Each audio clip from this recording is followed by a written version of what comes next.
The Jedi live in a dream they believe everyone shares. If you attack a Jedi with a weapon, you will fail. Steel or laser are no threat to them. But an Acolyte kills without a weapon. An Acolyte kills the dream. Rebellions are built on hope.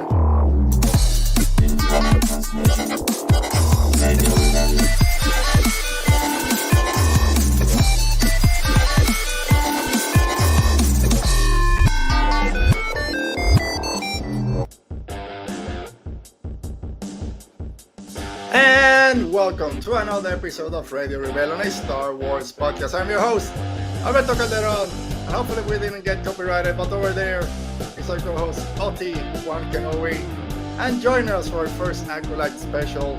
This is our special guest, Alan. Alan, how are you doing today? It's doing awesome, really good today. Well, thanks for being here, Alan. It's a great time to be a fan of Star Wars, a great time to be a fan of the Acolyte. And great time having you here. We know you're a huge Star Wars fan, huge High Republic fan. You've been hyping the Acolyte for a while. You were able to see it in the movie theaters, those first two episodes. So we're going to talk about that. Okay, thanks for being here. Oti, how you doing? Hi. Doing fine. I'm happy to be here. And that's it. I think we're going to get copyrighted because that was like almost a minute long. I know. We'll see. Sometimes we do, sometimes we don't. It's the intro. We need to remove it. We'll remove it. But that's fine. We're not monetized, so it doesn't hurt us. That's so stupid. Like, if you're not monetized, we're promoting the show. Yeah, come on. We're here promoting the show. To help us promote it even better is when you subscribe to our channel and make us grow. And then we're official and we don't have to worry about copyrights. But if this is the first time joining us, thanks for being here. Like I said, just subscribe to our channel so you don't miss any new episodes when they drop. You know which guests we're going to have on. Like this video, comment down below, all that fun stuff. And if you're listening to the audio podcast, thank you. And make sure you give us a rating and a review over there also. All right. I think we can just leave it there, right? We don't need to keep going. We're ready to. Why don't I take that? All right. So if you guys are ready, I'm not ready. Let's talk Star Wars and Star Wars on TV. Star Wars on TV. Star Wars on TV. Sorry, I don't have a fancy title for Acolyte recap like everyone out there. I know my favorite one is the Star Wars Explained Acolytes Out. I'll say I'm joking that we don't have a cool name. I'm not bashing anyone. All the names out there are great. So keep it up. We have Star Wars on TV. That's all we need. This is too big.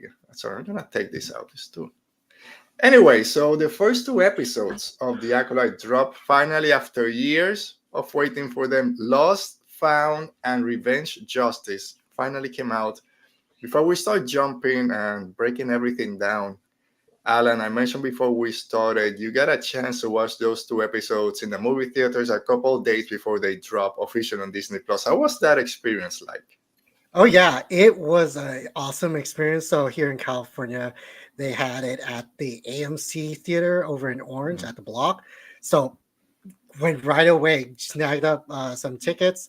It over there, it was pretty packed. A lot of people, I think, that went to Star Wars Celebration from Anaheim. So a lot of the same crew there. It was a packed theater.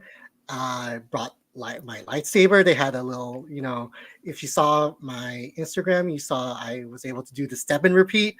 I was really excited to do that, especially because I didn't get an invite to the official one in Hollywood. I really tried. Well, I was telling my husband, it's like, I'm going to do it. Just watch. But it's very in my delusion, but I think I almost, but hey, I got to see it in the theater. It was awesome. They put it in Dolby Cinema. Wow. So much hype. We all lit up. They gave us free popcorn and drinks. And then afterwards, they gave us a little poster which is really nice swag for that.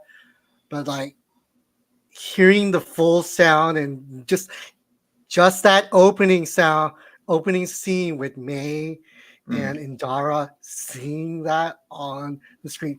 Oh my gosh, that could not be the best way to start. I mean, I saw that from the Phantom Menace. You know, they had the little abridged version of that, but seeing the full sequence just like that, it was the right thing. It got me so hyped. So hyped. Awesome. Yeah. Oti, before we start breaking everything down, we'll probably go by characters, kind of what happened to each of those characters, how their stories might interconnect, how it might move forward instead of going scene by scene, but just overall your initial reaction, and has it changed? I'm guessing you've seen it more than once. I've seen it twice. Okay. How are your thoughts from initial viewing to afterwards? If there was any change, I guess. Oh, no change whatsoever. I really liked it. Surprise, surprise. The person who last week claimed they already liked the show without watching it, they like it. Yeah, I liked it. It was everything. It was everything I thought it was gonna be, and not in a. Like so far, there have been like no curveballs or no surprises. I would say, but it's not really a bad thing. Like my hopes were really high up, and they're still high up because it was great. Yeah, I love this show. Again, it's only 2 episodes. Might be my rose-colored glasses because it's the brand new shiny thing in Star Wars. I've watched it 3 times already. I loved it even more every time that I watch it. Any minor thing I might not complain, but maybe nitpick a little bit, have gone. The runtime was great, around 40 minutes each episode. They didn't feel rushed, and they didn't feel either long or slow. This is a series that, depending how those first couple of minutes go, or half of the first episode, people can start saying, "Oh, it's too slow for my taste," or whatever. I think not the main story, because we're still developing it, but some of the beats went by pretty quickly. But let's start right there at the beginning before we get, like Alan mentioned, to that fight between Indara and May. The crawl, Oti, we didn't get a feature. It's not a crawl, but they did the pan down anyway. Can I have like 2 minutes? Yeah. Lucasfilm. Kathy. Why are we so afraid of the crawl? Do it! Like, nobody. Yes, there's going to be criticism. There's going to be people like, that's a movie thing. Why is it on a TV show? But come on, if we're doing the words in blue and we're going to pan down, do the freaking crawl. I'm pretty sure Leslie Hetland wanted to do a crawl. Let's do it. Like, let's go ahead and do it. Let's not be afraid of it. It's not a sacred thing. And I don't know, like, jumping into a new era of Star Wars, like, make us feel at home. Have the long time ago in a galaxy far, far away. The freaking books have a crawl. Books, yes. The comics, every issue has a crawl. Close.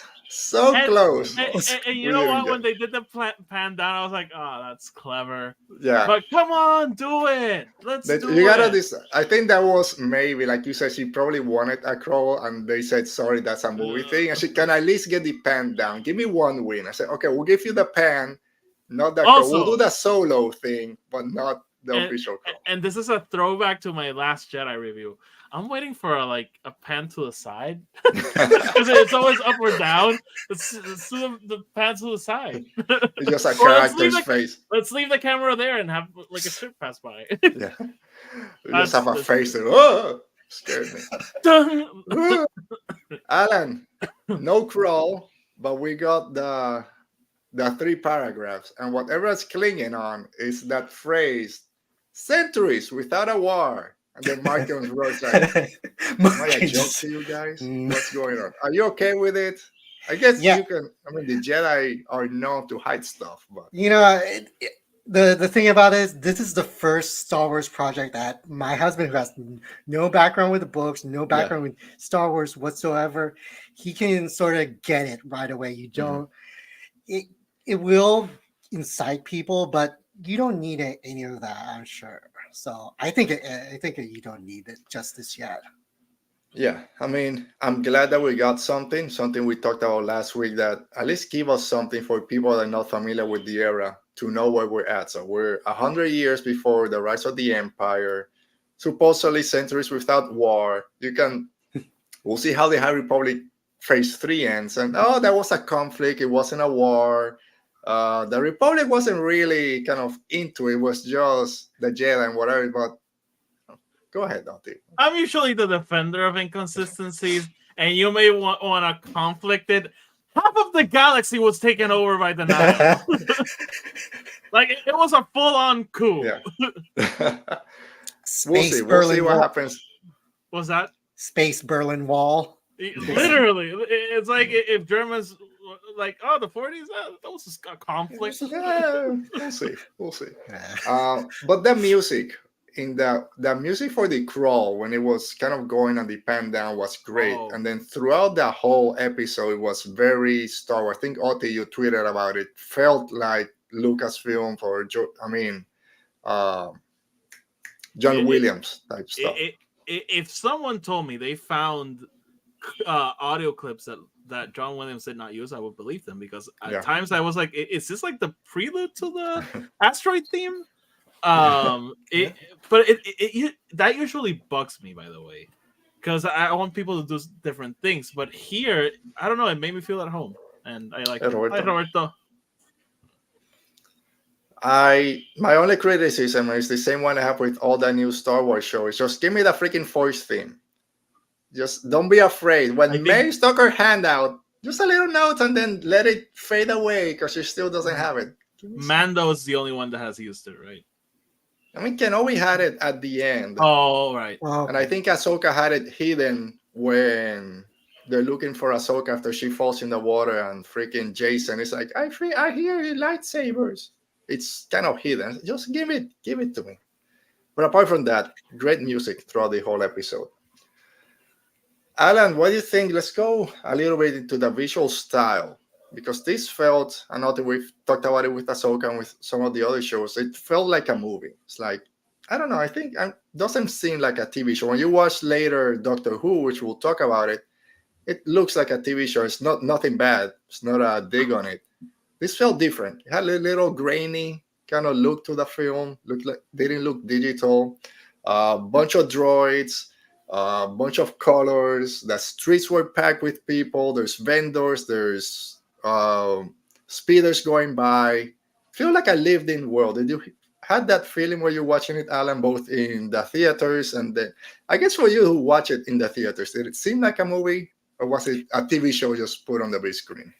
Half of it definitely did feel like still a Disney, but the opening scene really like set it apart, and especially knowing that Kill Bill and a lot of different martial arts films and wushu with wire work and the specific, going from one level up to the next, these are like high level like action.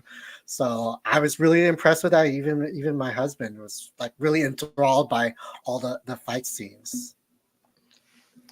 Oti, for you watching it, do you feel that did it look like a different type of Star Wars show in terms like its own thing? Like, we know that Leslie Headland was told, go ahead and do a Leslie Headland show. And the visual style that she used for kind of these first two episodes. I mean, like, if you compare it to Obi-Wan Kenobi, like, yeah, I know. That show, most sets look like sets, and it is what it is. But, like, I'm usually, like, not paying attention to those things. And, again, going back to Obi-Wan Kenobi, it was like, it's so obvious that it's the volume. I'm like, really? I could have sworn that we're on a ship. I mean, things like that don't bother me because, yeah, spaceships are not real. They need to build it, or CGI or volume it. I don't care. But one little nitpick I had on Ahsoka, I don't think I ever mentioned it, was that some of the places that they were kind of going through, you would expect more people to be there, or more of a crowd. It seemed very barren a lot of the places. And some of the way that show was shot was very, okay, everything's in frame, the actors are here, and go. And then everything happened there. There wasn't a lot of camera movement. This show seems different. There's that first scene where we meet Osha and she wakes up and goes to meet with her friend to go do mech stuff. And they're walking through that hallway on the ship. That's something we don't get usually in Star Wars, that kind of tracking shot. So I liked seeing that. Felt like, this is a long ship that they're walking through. Wasn't a lot of cost. So that's kind of some of the things I noticed. I really enjoy that. That's a good observation, Alberto. I'm proud of you. Thank you. I took, I don't know. Do you like seeing the planet names? A Rogue One kind of callback to finally seeing planet names. I enjoy. I immediately forget them, so no. I mean, I don't have any name memorized on my notes, but it's good. It's definitely helpful, like when you read the book titles or the book chapters that let you know exactly where the settings are. Are we going to find out, Alan? Because the only place I didn't get a name was this Sith, wherever the Sith is hanging out. That place didn't get a name. We're going to find out at some point. And is it Trait? Yeah. Not Trait, Acto. It's giving callbacks, but yeah. I'll say it's probably the same planet where Torben was at. And she just went for a walk on the beach and then went back to Qimir. It does seem very similar. Yeah, I don't know. All right, so let's start with some of the characters. And we got to start with Osha. I'll start with Osha, Mandala Stenberg. Completely likable as soon as she steps on screen. Like, I love her as Osha. I love, kind of a bad person. I love her as May. But as Osha, she brings some vulnerability to that character, especially when she meets Soul again in the Ice Planet. We'll get to that later, but I just love her already. And Oti, make fun of me, that twin theory. I got it wrong. I still think it was a great theory. I'll say this. I appreciate that they did the thing. I don't know if it was here on my show that I said it. Like, if they were gonna do the twin thing, I really hoped it was gonna be like quickly. Yeah. And within I think 15 minutes into a show, like you're like, okay, they're probably twins. I saw a lot of people upset, being like, oh, they thought their big twist was clever, and it's like it's been 2 episodes and they showed their hand 10 minutes into the first episode. Like, what big twist? It's not a twist. It's like it's what the show is about. I'll give you a second, Alan. When we did our speculations, Oti, and I said, they're not gonna reveal the big twist in the trailer with the captions, and you're like, well, maybe it's not the big twist. That's exactly 3 episodes. It's not the 10 minutes into it. Yeah, they're twins. I was still going, well, maybe it's a vision. Maybe this is in the past. No, it's the same. Are you okay with with them being twins and the way it was kind of revealed, Alan? Yeah, definitely. It's pretty clear that I was surprised. I thought that this would have been the thing that you'd save for the last, if this was like the big thing that you pull the rug out and then you reveal that. But from Osha's first introduction, you can see in her, I mean, I love shows like Orphan Black where there's one character played. That is the strength of that character and the actress. With Amanda's face work, you can see in her eyes that it's not told to you, but you can see that, is this a different person? Because you can see in her eyes and her expression. Because May has this frosty, this fear, this need to prove herself. But Osha, you can see the openness in her eyes and sort of a kindness and stuff. And a lot of things that are reflected from, her master being Soul. Mm-hmm. To your point, Alan, like I like that, like, and that's a testament to Amanda, like, the way they're showing just with their face. Because at first, when Osha wakes up, I was like, is this gonna be like so from the point of view of the Sith that we're gonna see everything, even when they're not brooding? Like, but immedially, like, seeing her interactions with Pip and the other, I was like, okay, no, they're definitely twins. Yep. And I use my family a lot of time as the barometer for like regular fans. They watch it, they kind of glance at stuff. My wife told me, don't you press play on it without me being there. She wanted to watch the show. And after both episodes ended, she's like, I really enjoyed it. I'm glad that things got moving. Like, the twin thing didn't drag on. Like, the Jedi already know they're twins and this is what happened. It wasn't just drag on for 3 episodes. Mm-hmm. And she loves Soul already because she remembers I can forget Legion J from that show. Squid I Game. just forgot. Yes, sorry, from Squid Game. Says, "Are you sure that's it?" Yes, the same. He's great as a Jedi, and I agree. He's great as a Jedi. But I love that he Learned picked up. English in 4 months. 4 months. I'm still struggling with it here. You know what was a surprise to me, and I think for most people, and they haven't said, is that Osha was the one that trained as a Jedi. We all thought it was May, the Jedi that fell to the dark side. No, it's Osha. It's the other one. Yeah. So I love that. Was a cool twist for me. Like, Yeah. oh no, it was Osha, and she left 6 years ago for some reason. But you know what, Alberto, and here I am thinking like it wasn't even that hidden. Like the subtitles gave it away. There were two. They were Amanda is twice in the poster. Yeah. If you read the synopsis now, it makes sense. Like the dual synopsis at first, the master and the murderers, and so I don't know. In this poster, you see there's two of them. Yeah, exactly. It wasn't really that hidden. They just didn't outright say it. Yeah.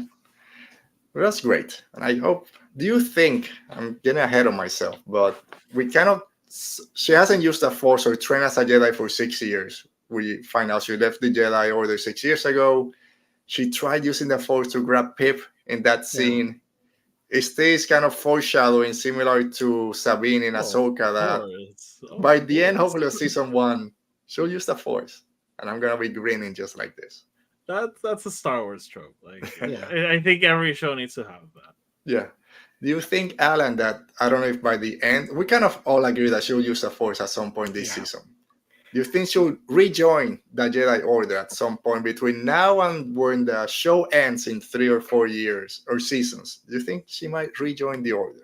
I'm hoping it's for her, and for I think she goes the Cal Kestik's route of having to earn her force abilities one by reliving it at time. Just she's gonna relive Order 66 even though it hasn't. She's gonna foreshadow. She's gonna. I see something happening 100 years from now.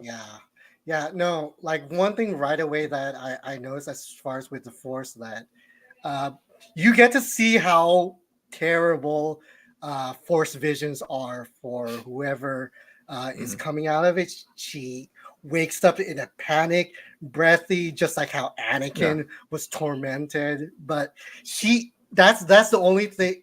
If she's shut off from the Force because she left the Order, something that we don't know exactly.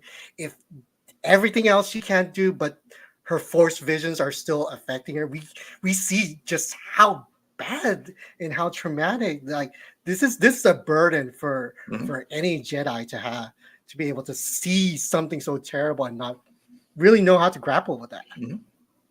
And that's a cool point, Alan, because it reminds me a little bit of the prologue to the Last Jedi novel, where it's basically Luke, no, I'm in Octo, I'm cut out from the Force, and he's having these dreams, and it's basically the Force like, you think you can cut yourself out from the Force? Like you think you can leave the fight? Someone's about to knock on your door. Oh, look, it's a Millennium Falcon. Like that's so. It's like that kind of thing. Like, and I kind of wish she does rejoin, because you can leave the show on a note where yes, the Jedi are still in a downward spiral, but make a story where it's like, but the Order is still worth saving. Like, there's still something here that's worth keeping and so I really would like her to rejoin. Yeah. Sorry. Takes May as her Padawan by the end. Do it. By the way, Roberto is saying that he was glad that they went with the twin thing right away because we can explore that relationship. And I agree, because one of my favorite moments is that scene. I'm getting ahead of myself when they see each other, and the facade breaks immediately. She's like, "Oh, she." So we'll get to that, but I want them to get together soon, not wait 5 episodes. Yep. I want that conversation. I want to, because they both think the other one died. We said, how do they both? I mean, get to what the Jedi heart in. Let's see what happened. Torvin killed himself. But before we get there, she's working as a mech with Pip the droid and with an Neimoidians with hate the Jedi. Ugh, Jedi. Are they carrying slaves on that hats. ship? When they say, "Oh, the magnets are not too important, our cargo is." I think they have slaves down there. Okay. I'm glad we got less racist Nemodians.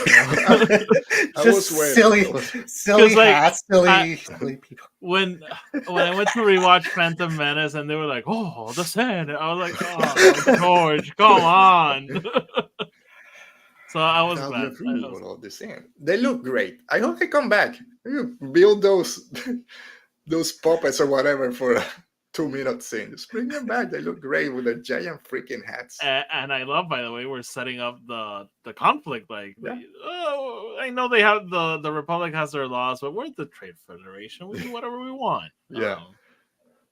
Do you enjoy the Neimoidians, Alan? It was so extra. The captain has all like little epaulets and like tassels and stuff, and just biggest hat ever. Just like, oh, They're fabulous. Yeah. fabulous. And still scared when Yord. Again, I just said Yord without the Yord Horde, but I'm when he's taking about to over. do- he's about to do the mind trick, and the other, no, stop Sector 7 or whatever. It's like, come on, just grow up here. Where are the droidicas? Still, they started building them right there. We need something to fight that. We got the Vector. We had seen the Vector in the trailer. Look great with the little golden accents. Pick that droid, Alan. Can do everything. You have a little thing back It's a there for sonic- Pip. It's a sonic screwdriver. Pretty much, but There yeah, you go. this one charges your USB device. Oh, it's a charger? It's a power Ooh. bank. Interesting. So, really grateful for Disney for sending it Disney my trip. way. If you're new here, yes, we're Disney shills. Let me get all my Disney stuff from back here. Alan this stuff basically lives in Disneyland. Just pretty much. Yeah. Big chill. Gonna hang over there. What else? We really don't know why she left the Order. We know she was rescued when she was 8. Supposedly, May burned down the whole village, killed her family, and the Jedi rescued her, supposedly. And then 6 years ago, she left the Order. I think she says at some point that it's because she couldn't get over losing her family or something like that. Do you think we'll get more into why she decided to leave the Order? Has to. 100%. If they don't, I'll say it. That's very poor writing. Do you have any ideas why? Or any thoughts on why she might have left?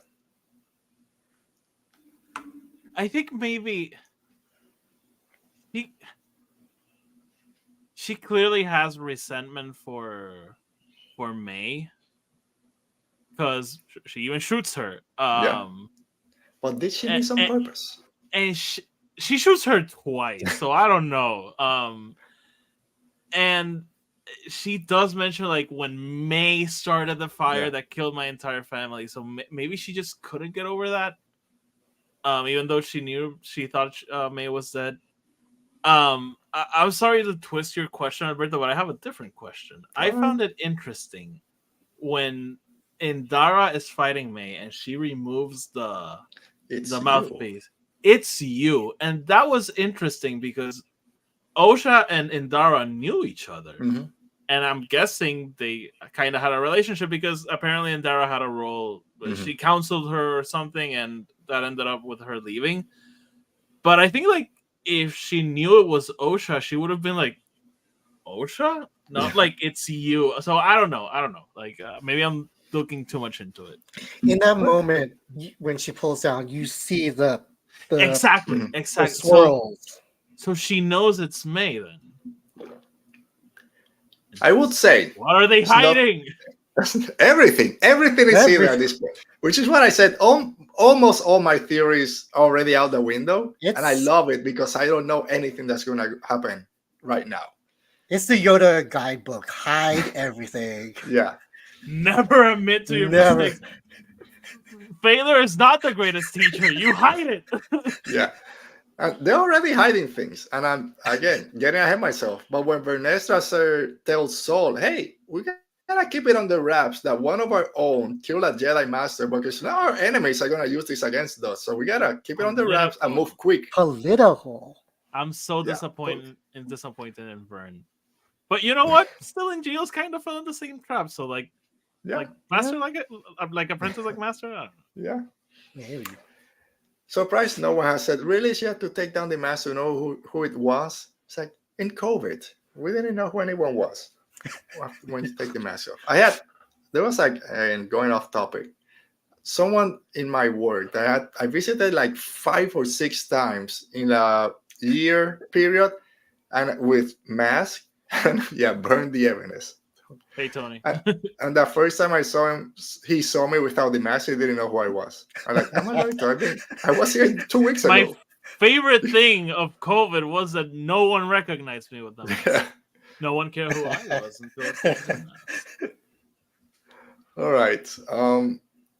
We'll keep talking about Osha when we go into Master Soul. But before we go there, let's talk about her sister, her twin, in May. May and Isaiah. We meet her fighting Master Indara. No spoilers there because everyone has seen this scene already, but of course it's a longer scene. And like Oti just mentioned, had that reveal of, oh, it's you.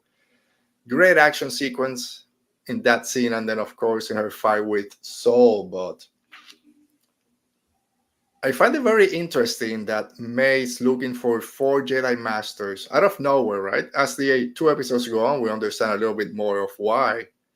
Do you think, Alan, does she decide to go do this? Or is this the way of this, I'm just going to call him the Sith apprentice, to see if she's worthy of becoming his apprentice and go get the big Sith Lord? This is his test for May. Yeah, especially knowing that the Kill Bill was the inspiration. The 4 are a kill list, and this is a mission of vengeance, of revenge. And from the title, we believe that she's part of whatever secret order. Maybe it's related to the Mother's cult, and that she's risking being discovered by, we know what the Jedi would do to other Force users in that, but she has some stake. She has something to prove to whoever her master is, to him.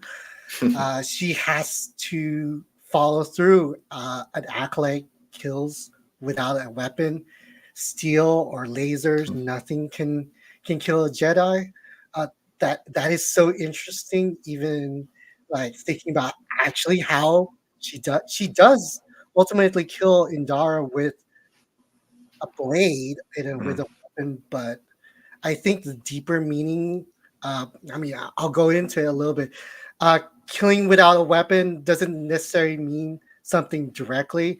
I think it's her committing to her revenge, to vengeance is her weapon, and the Jedi, because they're believing that she's going to protect the innocent. That's what gives her the opportunity to kill Indara. It's only in that moment. And that's something that with each name she crosses out of her list, that's going to prove herself to her master and make her worthy of being the Acolyte. Yes, I think I saw it from someone else. Like, she was able to kill Indara, kind of attacking her compassion, right? We're not going to let her kill the bartender there with the little kid. And then with Torbin, it's all his pain he's hiding from all those years ago. Just use that against him. Like Qimir told him, everyone has a weakness. You just gotta find it. But Oti also, I mentioned a couple of weeks ago that we always see May going for the lightsabers, for the Jedi's lightsaber warriors. Is that kill without a weapon? Just kill them with their weapon. Like, isn't this something that the Inquisitors did or something? You need to kill a Jedi with their weapon and then bleed them to become an Inquisitor or get their name. This is something that's out there, I think. And it's interesting because she doesn't pick it up when Indara dies. Yeah. I wonder. I'm gonna speculate. So I think there's I have to earn it thing there. Yeah. Yeah. So that's why she doesn't pick it up when Indara dies. But I kind of think maybe she wants it because she knows she needs it to kill Teeth Guy. Because she's not getting anywhere without a lightsaber. So maybe that's why she wants to. I don't know. But it's interesting that she's constantly trying to grab it, and then when it's on the floor, she's like, "No, I'm not picking it." Yeah. And by the way, Mo and Dale are in the chat now. Hello, Mo and Dale. Thanks for joining us. Again, put all your speculations and your comments and thoughts. One more thing. Also, every single fight, she starts attack me with all your strength. Yeah. So we're not as pissed off as you. She's not going to attack someone from behind. She needs to be able to prove to him that she's worthy, unless the Jedi comes with her with everything that they have. And she starts all fights without a weapon. Yeah. It's just going bare knuckle fighting basically at the beginning, except to Saul that she threw the knife at, just at his feet. Yeah. Little bit of jokes at the beginning when she goes, attack me with all your might, and then all the bar people, then just breaks everyone. I was gonna mention, I'll mention it later. I love all the aliens that we got, but we'll wait. Yes. We get a section on the weird of Star Wars that we'll love. We'll get to that. What else? What else about May? Oh, because I don't have a separate section for him. Torben, Oti. The Barrage Vow. We mentioned it last time. I thought it was going to be Kelnaka doing the Barrage Vow, but no, it was Torben. You said that's too much of a deep cut, and we got the mention of the Barrage Vow. Surprised. I'm extremely surprised. Yeah, no, so am I. It's a very weird Barrage Vow because it's like it's in a Jedi temple. It's in a city, in a temple, where people can feed you. That's very easy, buddy. That's very easy. Do they have tours? You can just like, hey, don't look at that guy. He's just like floating. There's someone who apparently cuts his hair because it's poorly. I mean, I don't know. I don't know who cuts his hair. He might have a beef to pick with that guy. I'll say, like, I don't mind. It's Star Wars. It was a very silly make. I kind of think that maybe he's gonna be very prominent in the flashback scene. That's why you casted a younger actor and not an older actor. But it was kind of distracting. I was like, is that Tommen Baratheon? Killing himself again? Yeah. Poor Tommen killing himself. Yeah, it's an easy way to do a Barrage Vow. Just hang out with the Jedi Temple next to the apothecary if you need something. There's vendors everywhere. Just don't talk to people. I guess that's it. It's just a vow of silence, I guess. No, it's a conditional because, like, Soul's like, he'll talk to me. Like, he hasn't seen me in 10 years, but he'll talk to me. He'll talk to me. He's so sure of it. We're all friends. Maybe he has we have a very bad secret together, and he'll talk to me. I know what you did last summer. That's like my favorite meme so far. Yeah. So, I mean, Alan, we kind of all know that the reason that almost going to call him Tommen, that Torben is doing this Barrage Vow is because of whatever happened 16 years ago when they picked up Osha, right? Has to be something from that time.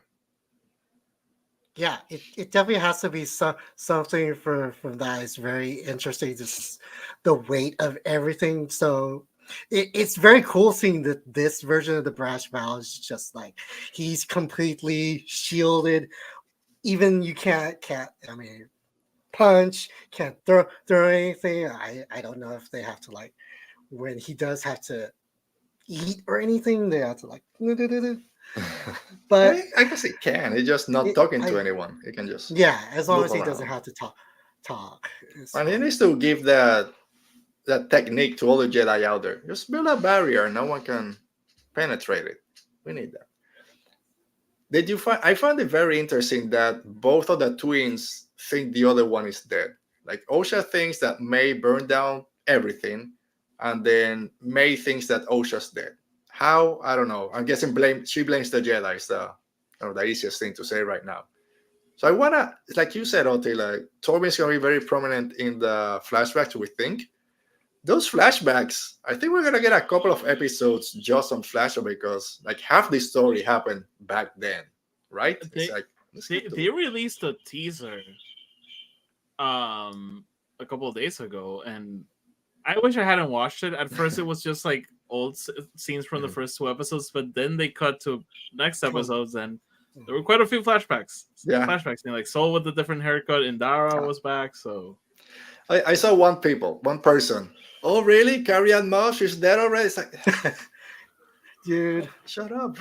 I'm honestly like very annoyed at a lot of the criticisms I've seen the show. Like I literally saw people like, I didn't understand anything. I don't know why you would make a show for book fans. And it's like, there's literally, because like even Vernestra is so different from the books. Like there's nothing connecting this to the books. It's a brand new story. Like, no, I don't get it. Like, come on. The worst I've seen, and I'm not talking about all the bigots and racists out there. Those I don't even pay attention to those comments. They're just trolling for views. And it's a couple of people say that it looks cheap, that the outfits don't look great. It's like, are you watching the show? Like, this looks great. It looks perfect. Not perfect, but it looks, the quality, it's a very high quality. And people, it looks cheap. It looks like a fan film. It's like, I don't know what show you're watching. Every Jedi has an outfit change from inside the temple to going out. Their temple robes, their mission robes. I want to poke fun at Tony for a second. Just once? You can spend it's my job. Tony's saying, do you know how expensive Carrie Ann Moss would be to keep for all episodes? Tony, without mentioning Matrix Resurrection, name 2 movies Carrie Ann Moss has been in the past 10 years. Oh, wait. He'll go into IMDb and find obscure. I'll say Tony's only here for Alan, and I know, so we're going to make fun of him every chance we get. All right, so again, I just want to get into those flashbacks to really see what happened. And again, let's see, Helen has said from the beginning, the show's not gonna go the way you think, and there's 2 versions basically of every story, or 3. So I want to see all those unreliable narrators, like Soul's version of it, May's version of it, the truth in the middle. I want to get to that. But before we get to that, we are gonna go to everyone's favorite Jedi dad out there, Master Soul, played by Legion J. I mean, yeah. What's going on? He put something on the chat. What's his problem? No. He is the Tom Hanks of this episode. I have a moment that I love. I adore. Dude, I love him when he came up. His relationship with Jackie is great. He seems like a great master. But it's this father-daughter relationship he has with Osha. As soon as they meet in the snowy planet, just that face when he comes between Jackie and Yord, like Osha, and she just it's like, you know me. I'm breaking down. I'm like, just be my dad. Come on, help raise this 44-year-old person. Help raise me. But okay, Oti, going to real quick. Soul in general. Yeah. By the way, Mo is making a very good point. That's something that really bugs me. Certain Star Wars fans cannot handle unreliable narrators, as we've learned. And this is something that Force Center always mentions, whatever. I can speak, I swear. Character dialogue is not necessarily canon. Like, just because a character says something doesn't mean it's true. Like, people lie, depends on a certain point of view. So, yeah, that's a good point. The scene I loved, Alberto, like, I put it on Twitter, like, Jackie's like, wait, she had a sister? Do you think? And he's like, nope, absolutely not. She's dead. I saw her. I will sit here and brood with my arms crossed. 20 minutes later, hey, Soul, I think May, my dead sister, I think she's alive. I believe you. You're my no favorite. more questions. I love you. I love you. No wrong. I love you, honey. Where he talks to the prisoner. Oh, the Jedi helped me, and he turns to Vernestra. See, I told you. Oh, that doesn't prove that she's innocent. She's innocent. I know it. She's my baby girl. Oh man, but he did such a great job as this Jedi Master. Has been there for decades in that position. Not just with the little kids that he has at the beginning, but that every interaction he has, even with Yord, making fun of Yord like everyone else is doing, and trusting Jake in her first mission and speak freely. You don't need to keep asking me, just do it. And she knows that Osha has gone through a lot, so I gotta be more kind of nurturing with her. It's like, yes, but at the same time, wanted to keep going. At the end of that second episode, we know they're going for Kelnaka. We gotta keep going. We can't waste time going back to Coruscant. I love you, Master Soul. And then you're a great fighter, also. Immediately top tier. Misunderstood the Jedi arts. Yeah. So I love my quotes. Every time I talk about books, I love my quotes. I have 3, and they're out of order, but our memories are lessons. When Jackie comes, why do you keep that old holy? Our memories are lessons. Boom, perfect. If she's guilty, it's my failure. Let me take accountability. Who does that, right? We cannot Jedi's. We can, trust the Force. Who got it? It's my failure. I goes to your movie, to The Last Jedi, right? Like, or what is it that Yoda tells Luke? Or the failures are greatest. Greatest teacher, the failures. And then at the end, when he's, trust May, like she's not gonna kill me, like, then trust me. Like, put your trust in me. You haven't seen each other in 6 years, but that bond is still there. Alan, any kind of soul for the Soul Patrol out there? Any moment that stands out? Yeah, no, this was the one character that I was very, very excited to witness, especially from seeing it early and from meeting him like this. I mean, I see so much of my immigrant parents, especially because I'm a first generation. I was born here, but both my parents came from the Philippines.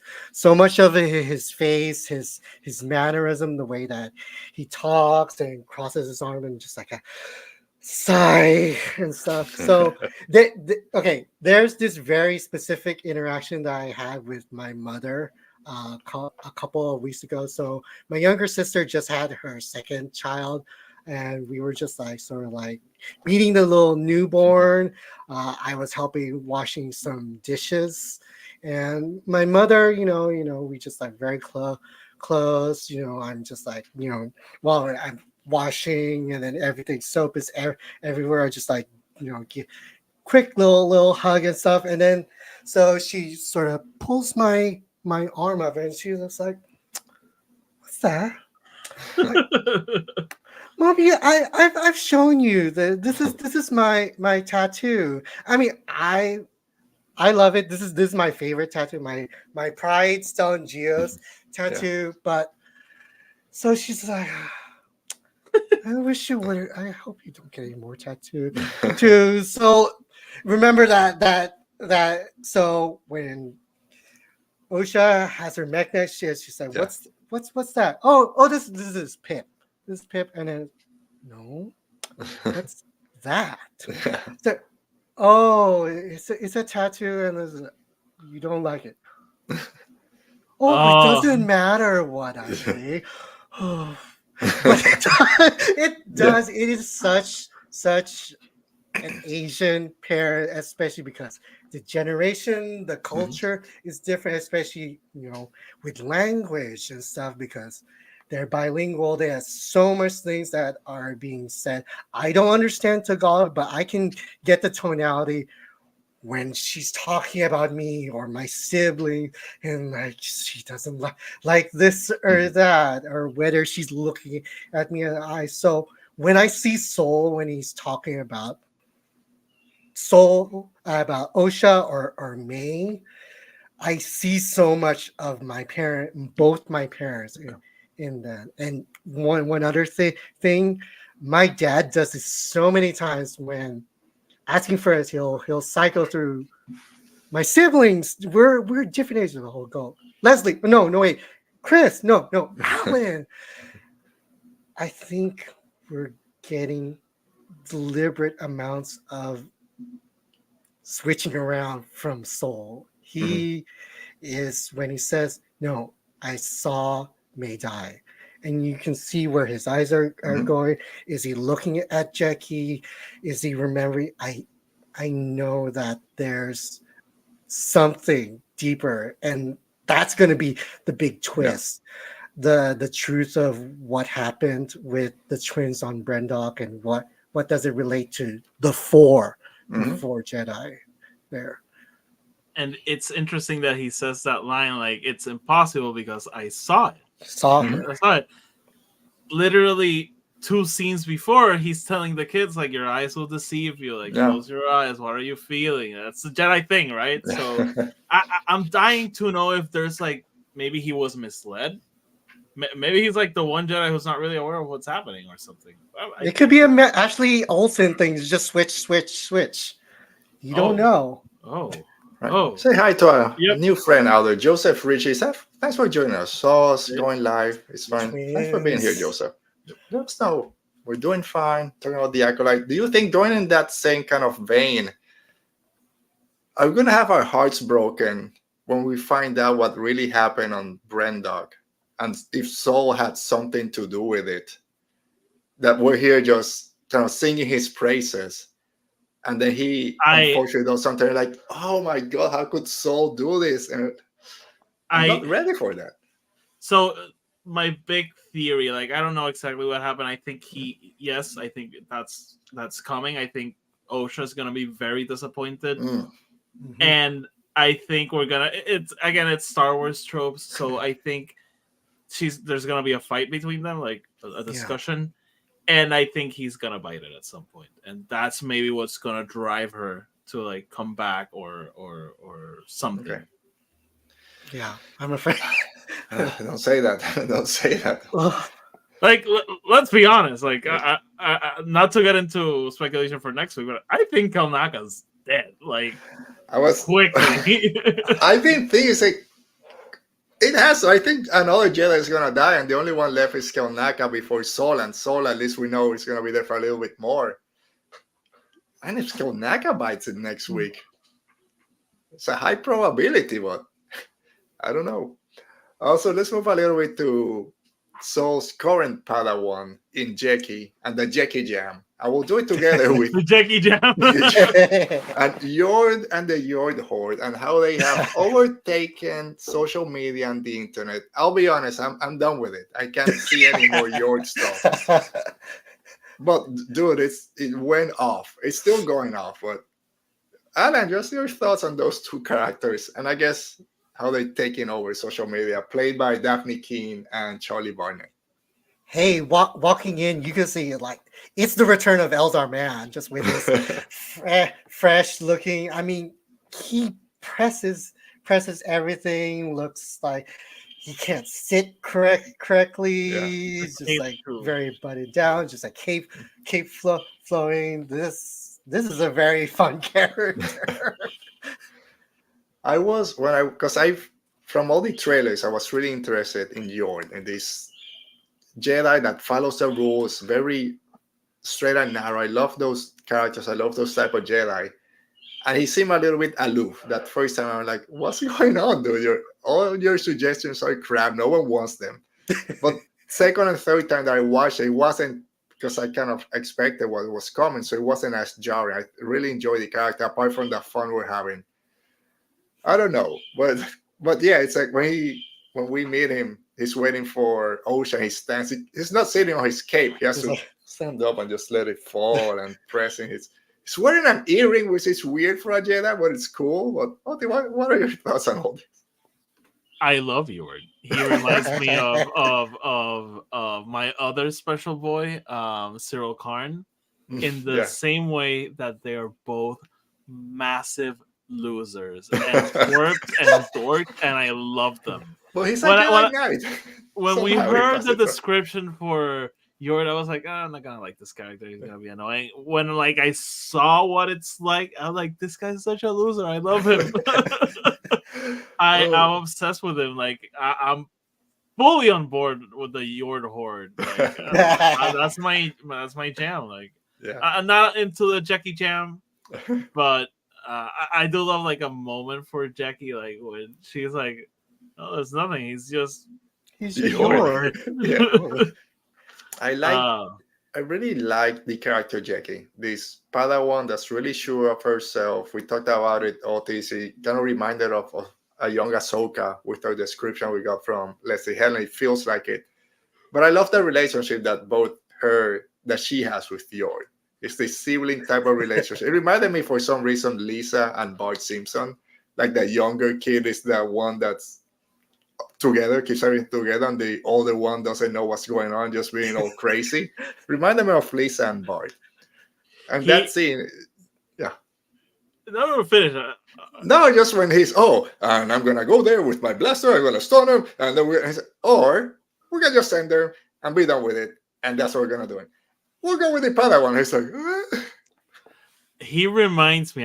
I just had this realization. He reminds me of Dewey in the Scream franchise. I don't know if you guys have seen Scream, but when he's dealing with Neff Campbell's character and his sister comes out and he's like, Mom said that when I'm in uniform you have to respect me. Yeah, he's the cop. Yeah, he is. So he's Deputy Dewey. That would be great.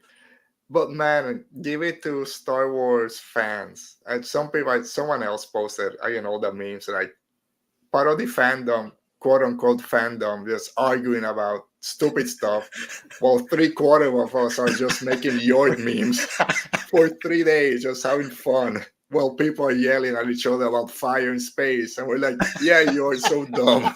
That's where we stop. And at the same time, people are like, "Oh, Star Wars is gone woke messaging agendas," and we're like, "That guy's so funny." Oh man. All right, yeah, Yord is great.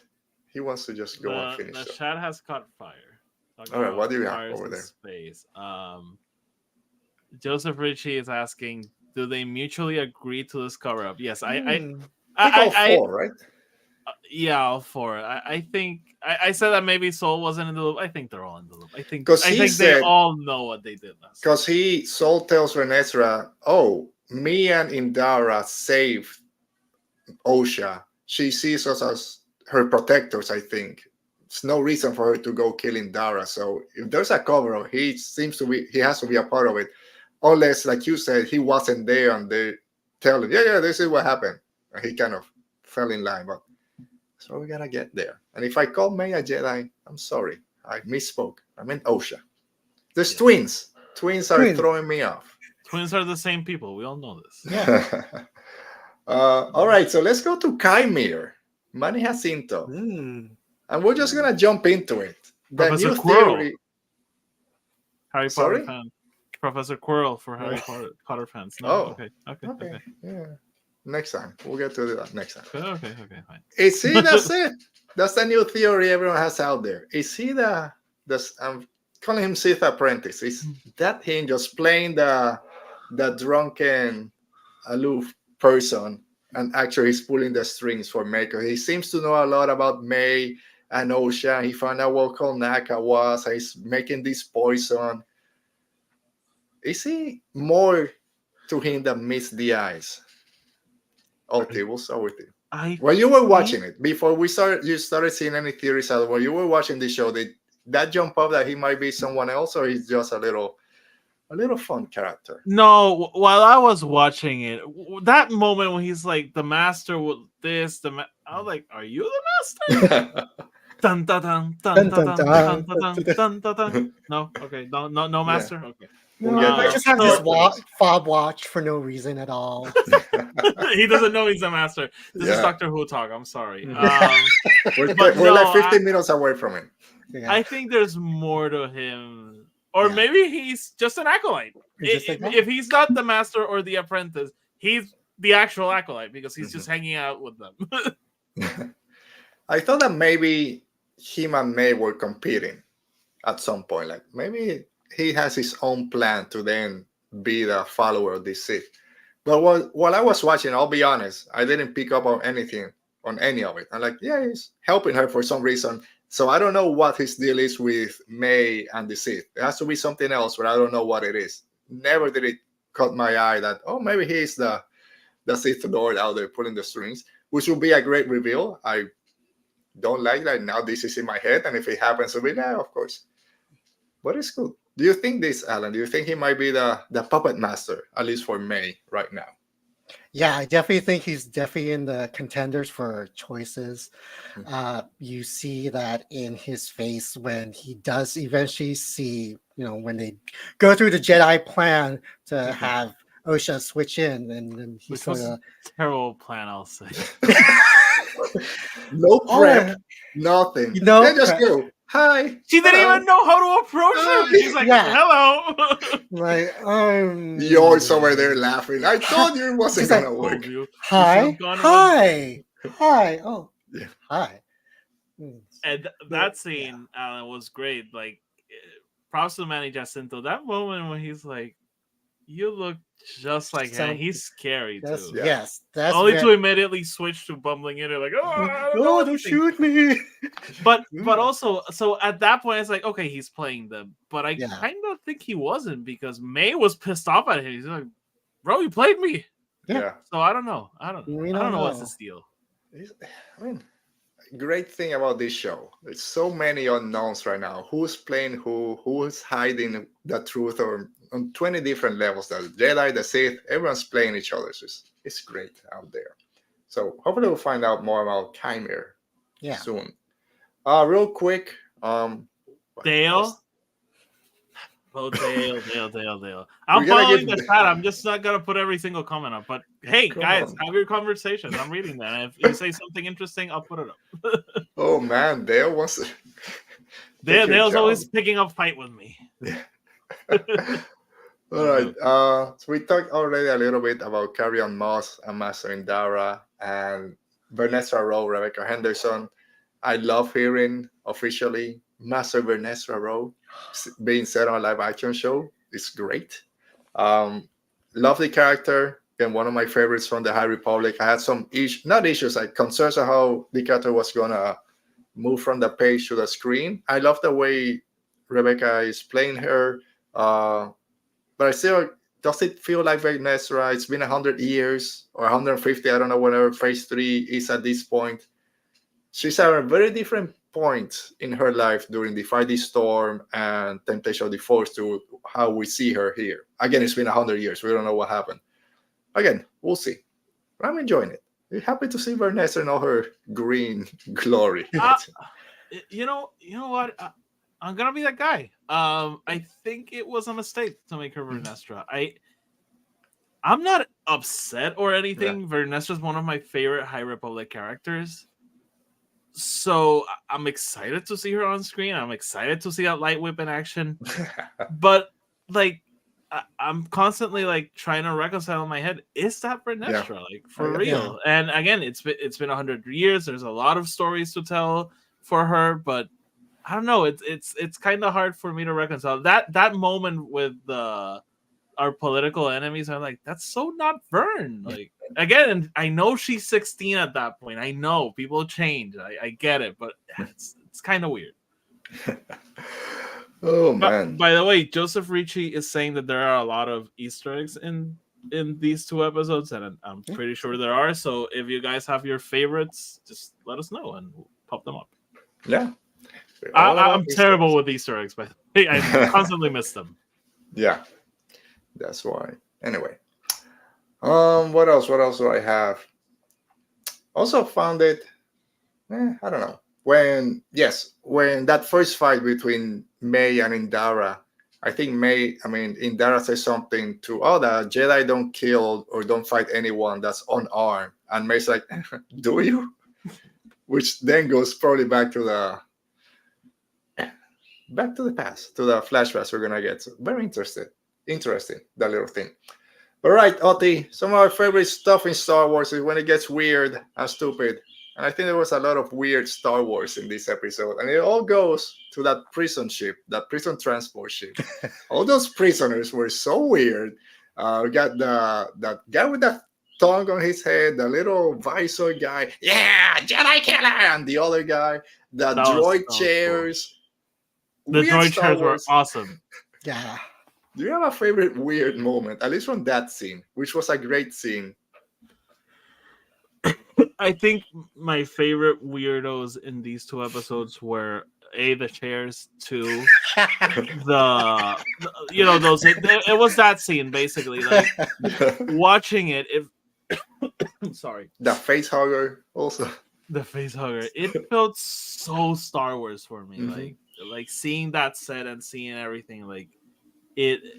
I don't know. Like it felt really at home. Like that weirdo with the visor. Like. I don't know. I liked it. I love even going back to that opening scene, which we get about 10 brand new aliens just in that first scene. That guy with the handlebar head. What the hell? That words in It's so stupid, but looks great and felt like Star Wars. But Alan, any weird stuff jump out Why? in this? So this is another prison ship that they trust to completely automate with droids and not one higher. What is the state with labor in Star Wars? Why can't you hire one person? I don't know why they keep trusting droids. Like, oh no, mechanics, that's too dangerous. Put droids. Prisoner ships are getting hijacked. Droids don't have rights in this point in the High Republic. And they catch this prisoner with this whatever electronic face that can control machines with his head, and they don't take that off when they put him on, take him in custody. But I love it. Yeah. Yes. So some miscellaneous thing as we're wrapping up. We talked about Yord. Do you think Yord, which is this by the book jet, even when he tells Saul, "Oh, this is breaking Article 15 of the blah blah blah," do you think Yord is so freaking weird? I don't think he'll fall to the dark side, but is he going to be with disillusioned by the Order when he finds out the truth? Because he's sort of, oh wait, May had a twin, like Osha had a twin. It's not in the archive, it's not in her file Record. He's gonna find out what happened in the past. Is he just gonna be disillusioned? Like his view of the Order is gonna break and he's just gonna jack it out of there. Do you think that's gonna happen, Alan? Or he's gonna stay? Maybe he dies before he finds out anything. Hey, I think that they're very good at misdirecting us because we've seen in the trailers, he's one of them, and also Jackie fighting the Sith and Soul too as well. They could bite it. There's something in contention that could really hurt us. Yeah. My God, what freaking allergies. Nothing in these first two episodes have indicated me that he will fall. I think from what we have right now, I think it'll be more of breaking from his square ways. I think he'll loosen up a little bit. We'll see how that progresses or that changes. But Tony is making a comment that I want to highlight because it's one of my favorite moments. Again, such a loser when he shows up in the name of the Republic and the Jedi Order. Come on, dude. Come on. Put your hands up. That's all we need. Just put your hands up. And again, he's unnecessary lightsaber ignition. Like there's nothing going on. There's a cliff, and you're gonna ignite your saber. That cave wasn't that dark. You could see. There's no need for a flashlight. And by the way, I'm gonna highlight something Joseph Ritchie saying. He's saying that he doesn't understand what I'm saying about Renestra. I don't know if you read the High Republic books, and for anyone who hasn't read them, like Renestra's a character in those books, and my issue is like the way she is in the books. It's very different from the way she is in the show. She's the books, not to get into details or spoilers. She's very disillusioned with the Jedi Order at that moment. Yeah. And she's seeing the flaws and she's trying to make her own way forward. And here she's like very much an institutionalist from what we've seen. And for me, it's hard to reconcile those two things. That's like my issue with it. We'll see if it gets better. Maybe it's not, and whatever. Well, get over it. Yeah. I mean, I agree 100%. This is something we've discussed for months since the trailers came out. I've been on that. I don't know. It doesn't feel like Vernestra. And it doesn't feel like it 100%. Again, it's been decades since the end of the High Republic to where we see her now. What's going to happen at the end of the High Republic? But again, try not to get into spoilers, especially Phase 3 from Defy the Storm. It's like, this is a very different character to the one we're seeing on screen at the moment for those same reasons that Audie said. Maybe it'll change. We don't know when she's become a master and things change when you're in the position of power. We'll see. Still a good character. Maybe Yeah, no, Not no, very no. sure. I have no issues with the character. It's just like reconciling the two. And by the way, there's people who can't reconcile Luke and Last Jedi with Luke and Return of the Jedi, and that's fine too. Like it's again, it's all make believe. We make of it what we like. So it's not really a problem. It's just I'm just thinking maybe it would have been better just to make it a new character. But whatever. Hi to the guys from A Certain Point SQ. Thanks for joining us. Make sure to check their podcast also. Yep. So just kind of finishing up. This is some. I don't have a lot of information about it, but this mind trick theory out there. Some people are talking about. They're using the mind trick a lot. Like Yord went straight to using it against the Neimoidians. Saul used it against to clear the mind of the crazy person. Then he got into May's head to try to find out who the Sith Lord was, or her master. Qimir is saying, "Oh, don't use your mind probe or whatever." Did they use the mind trick like all those years ago? I don't know. I read it once. I didn't put too much stock into it, but maybe they're going to the mind trick too quickly, and we all know that shouldn't be invading people's mind. No, anyway, it's an order in decline, so we're gonna see some questionable things, I'm sure. All right. So, any final thoughts, either from the people in the chat or from you guys? We already talked about Kelnaka coming next week. We kind of think that he might bite it, which will be a surprise. And we're gonna see how a Wookiee Jedi gets killed. So I don't want to say so easy, but in the next episode, so early, I should say. So I mean, that forest looks awfully familiar to where they fight Teeth Guy. So yeah, when I was looking at something that came up, clip or something, I said that also looks where Vanessa has her light whip to start cutting things down. So does everyone make it there? Trying to save Kelnaka. If Vern shows up with her light whip to kick Zipperface guys, then the show's over. Show's over. Because we still have the master. Dude, there's that scene. I'll talk about it maybe next week. You and your master talk. I can't believe that in this show right now, Otis is the one making all the Doctor Who jokes. When a year ago, it's like, shut up. Don't be Doctor Who. I never said shut up. I never said that. Tony will back me up. You'll be like, and now you're making your Doctor Who puns. I mean, I love it, but there's a scene at close to the end in Temptation of the Force where Vanessa, I'm like, oh my God, what's happening? I know you're alive. Spoilers. Here we go. Next week I might talk about them. All right, so that does it for our chat on the first 2 episodes of The Acolyte. Again, come by next week. We'll keep talking about it with our friend Arzu Amin. Will be here next week. We'll talk about episode 3, and we're also going to deep dive into Temptation of the Force, which comes out on Tuesday. We'll talk about that here on Saturday. I'm not sure if we're going to do a spoiler or a non-spoiler review. We'll probably figure that out on the fly as we're going. All right, Otte, before we jump into a world between fandoms, anything else out there from the chat regarding The Acolyte? Or anything else? No. Joseph Ritchie is saying something about Vern, but now I'm the one who's not understanding. So, did you want to go into some theory that I have? Yeah, go. All your theories. So I don't know anybody that follows me online on Twitter, Alan Ching. I threw out a really spoiler theory, especially because knowing that I have to interrupt Kill you. Bill. Yeah. Norhal is in the chat. No.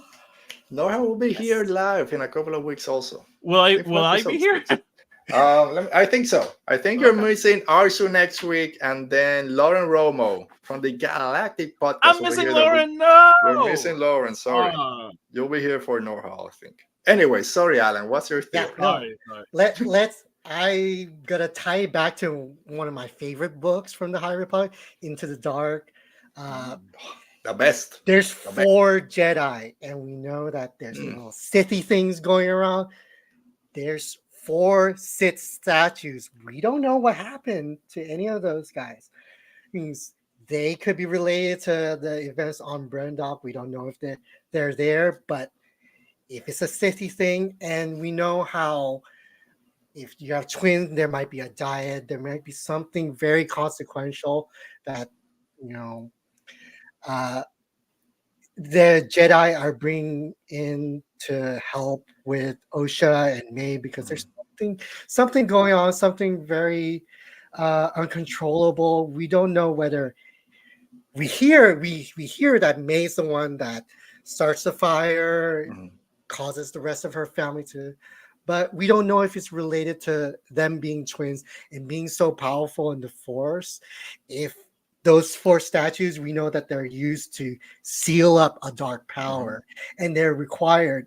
Four Jedi, a number of them are needed to use that in order to seal them, and like a story like the Dark Phoenix, you're sealing away a crucial part of it, and that really breaks Osha or May. We don't know exactly it, and that is why May is so hell bent, because it either breaks her sister or breaks her, and that's her reason for the vengeance. Because those four Jedi did something in order to seal a Sith or a dark power within the two of them, and then also because I've heard that Frozen was an inspiration. Frozen makes Kill Bill.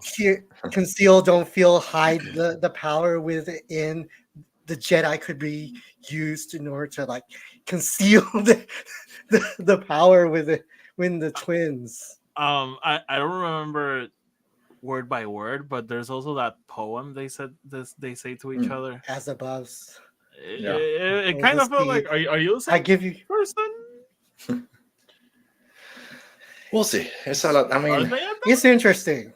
Maybe those witches are too powerful on the dark side, and they need to bring those statues to contain the power, and that's where hell breaks loose. Who knows? Yeah. I just saw the four Jedi. I thought, I love this book. I want to bring it back. I'm gonna now go when Otti said, I don't think they went to the books for this. I don't think they went that far.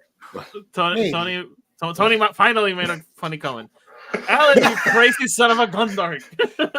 Only took an hour and 20 minutes, but he got there. Yeah, my only explanation for why I don't think the statues is a real world answer, which is boring. That's when she came up with the show Into the Dark wasn't a thing yet, so I don't know. But and I don't know. What I say doesn't matter. But I kind of like the whole. Maybe they're sealing something off. I don't know. I like it. All right. Hopefully we'll find out soon. Norha liked that theory, by the way. Everyone except us. The chat loved it. We're like, yeah. You were wrong about the twins. That's fine. Okay. Whoa. Wait. You gotta get him off the stage. My thing was it's Alan's show now. No, Alan's gone. No, it's his show now. All right. Twins. Okay, Alan. So we go into the world between fandoms. Oh, come on. I thought Alberto was going to put it off.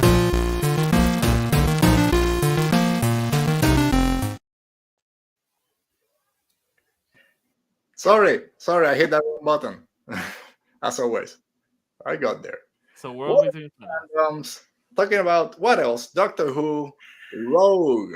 Another great episode. Not finally, but it's been 2 weeks since we got a Doctor-centric episode. And this was full on the Doctor. All the Doctor. Charm the whole way. Great episode. We'll get to some of the best parts in a minute. Alan, your thoughts real quick on Rogue. Episode 6? We only have 2 more to go. Hey, it's just in time for Pride Month. We got Gay Bridgerton. Gayest episode we've ever got. Gayest. I mean, I've been wanting the Doctor to be. I wanted this to be for Jodie's seasons, for her to be so unabashedly romantic and undeniably she could have had a story with River. So you want to. I want it. So I like. if the Doctor is this wild thing, let him be this crazy swagger. I can have this boyfriend on this planet at this time, and then we'll move on. Yeah. I very much love this Bridgerton episode. It's funny because my wife and daughter have been watching Bridgerton lately, and when they saw that clip for this, we said, "Oh, it's Bridgerton! Of course we have to watch it." And it starts right there, and then this is so Bridgerton. Otti, you say you wanted to talk more about Doctor Who? That Acolyte. I love this episode of Doctor So, I'll be honest. For a minute, not for a minute, for a couple of minutes, I was like, "Where is this going?" Because we know the Doctor and romance. That's a recipe for disaster. It never really ends well. River is his most stable relationship, and that it's kind of tragic because they never meet at the right moment or anything. So, and Rose also ended badly. She got stuck in another dimension. So I was like, and when the proposal happened, I was like, what's going on? Are we having a happy ending here? I was just so confused. But then I was like, oh no, we're re-traumatizing the Doctor again. Okay. oh no. And it just, I don't know, man. It was so sweet. Even Rogue's sacrifice at the end. It's like, I know you can't do it, so I'm not gonna make you do it. It was great. It was awesome. And I feared that moment when he realizes Ruby is stuck there, and he just put her there because he didn't check. He led by emotion, by the way, because but also it's kind of that thing I lost track of her because I was busy chasing this boy, and I'm breaking my promise to her mom. So it's also tragic in that way. But when he realizes it's her, and I immediately thought, oh, okay, so she's gonna get lost, and the Doctor is gonna do what the Doctor does: spiral completely out of control, and spend 3 billion years trying to find her, or something like that. I don't know. So I don't know. It all the twists worked perfectly for me because they all meant something different for the Doctor and something horrible. And that ending, man, when he's doing the same thing he always does, and it's the same thing he told David Tennant he couldn't do. He went through this thing. He got his heart broken. He thought Ruby was gonna die. On to the next adventure. Nothing happened, and Ruby's like, "No, you need," and he's like, "Nope, I can't stop." And it's like, "You're doing it again."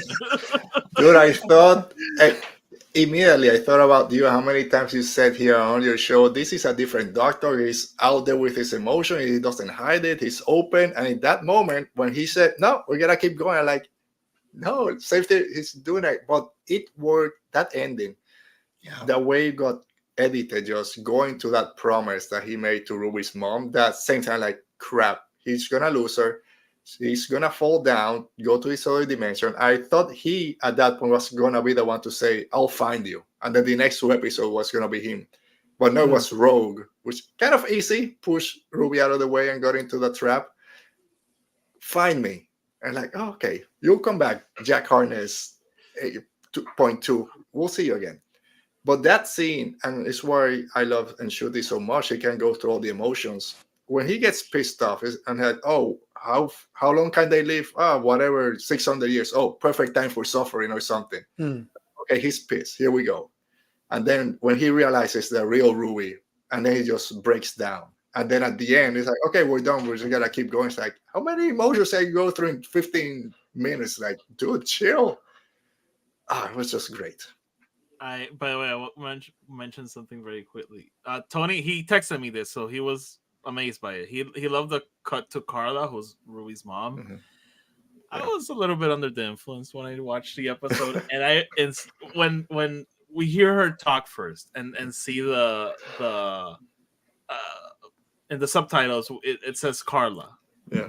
I read Clara, and I lost my. I'll use it. I lost my fucking mind. I was like, "Here we go, But no, dude, it I wasn't under the influence, and I thought the exact same thing. Like, what is going on? And then, oh no, So Clara and Maisie Williams show up. Like, yeah, Yeah. still around. I thought we were going back to something she said, but just going to the beginning of the episode, I love when he's talking to Ruby about the magical earrings that come to play at the end. But then, like some anomaly or something's happening. He whips out the screwdriver, the Sonic, and he's just kind of following, and the music is going, and it just ends up on Rogue. I thought it was a great transition, the way the music worked. And then that little banter that they have up on that balcony was great. And then, oh, that shadow, no, that's my ship. No, this is a ship. And that beautiful ship comes out. But it's all about where he gets trapped in the, I'm going to call it the Trilog lab trap. I can't remember what it was. And then Kalim, he's trying to turn it off. Oh, it doesn't work. Oh, that's just a screwdriver. Yeah, it can do a lot of stuff. And then puts up the music. And then you get Kalim, nah, turns it off. Nah. Great. Gotta give it up to Enshuti, the writers. Great transition. Alan, that scene for you. And everything over there. Everything about it. If you only had 5 seconds to flirt, you could trust Shooty to do it like that. That it was so stellar to just like watch all that. Yeah. Again, that song can't get you out of my head. Perfect for the scene that's going. But this is just a me thing. It's not a criticism on the show. I would have given anything for the song to be playing to be one of Billie Piper's songs when she tried to be. Oh, nice. Yeah. We got some weird aliens on that Choldor, just taking over people. Was that a dig also on Twitter? Because there are aliens that feed on drama and they're birds. I'm like, is this Twitter? They're talking about Twitter. They're like the modern Slitheen. Yeah. So weird. We're just kind of wrapping up because we've gone long. The Rogue mentions, things have changed since the new boss took over.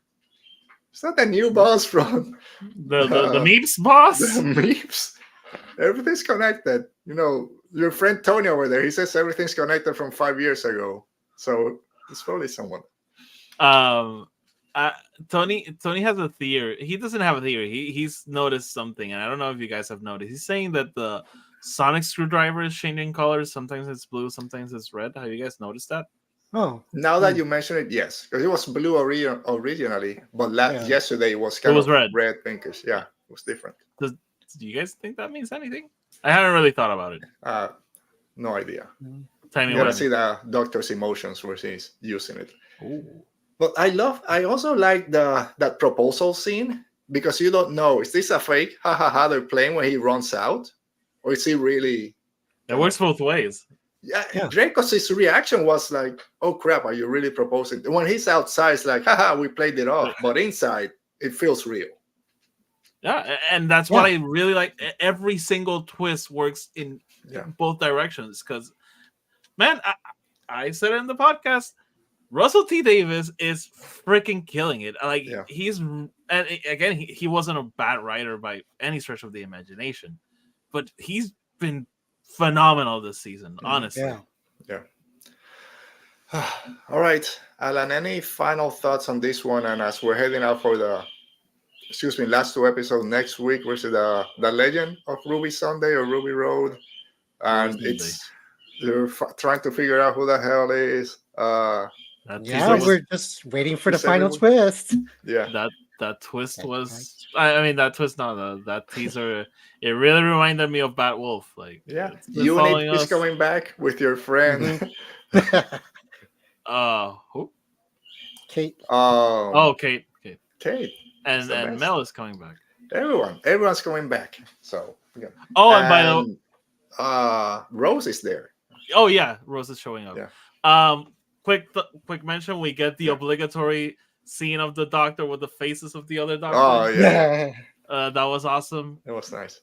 And I was gonna mention something else that I'm blanking on. I hate myself. I forgot. Well, we'll leave it there. Thanks to everyone who joined us today. Salty remembers in the 2 minutes it will take me to wrap up the show.